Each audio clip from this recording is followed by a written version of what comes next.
Ascultați voi, Tată, și ea de numărul răstos.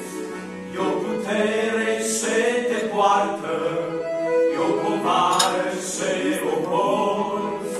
E o putere și te poartă, e o povară și o poți.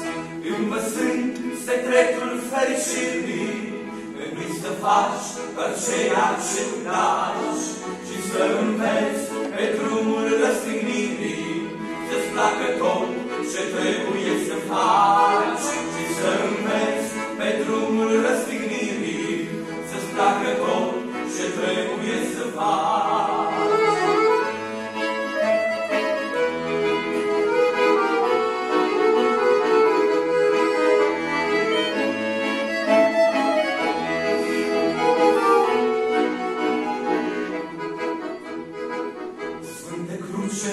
Ce puțin te poartă și mai puțin sunt cei ce tu-i porți.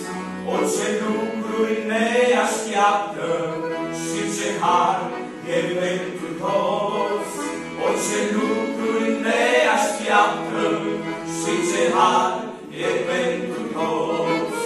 Învățând secretul fericirii, trebuie să faci doar ceea ce tu lași și să înveți pe drumul răstignirii, să-ți placă tot ce trebuie să faci și să înveți pe drumul răstignirii, să-ți placă tot ce trebuie să faci.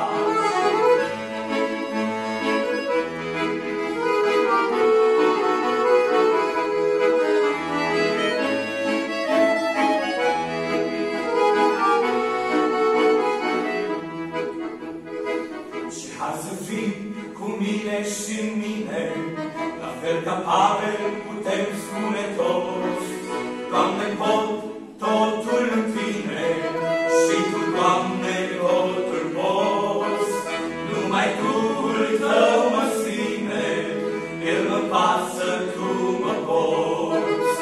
Învățând secretul fericirii, nu-i să faci doar ceea ce Tu lași și să înveți pe drumul răstignirii, să-ți placă tot ce trebuie să faci. Să înveți pe drumul răstignirii, să-ți placă tot ce trebuie să faci.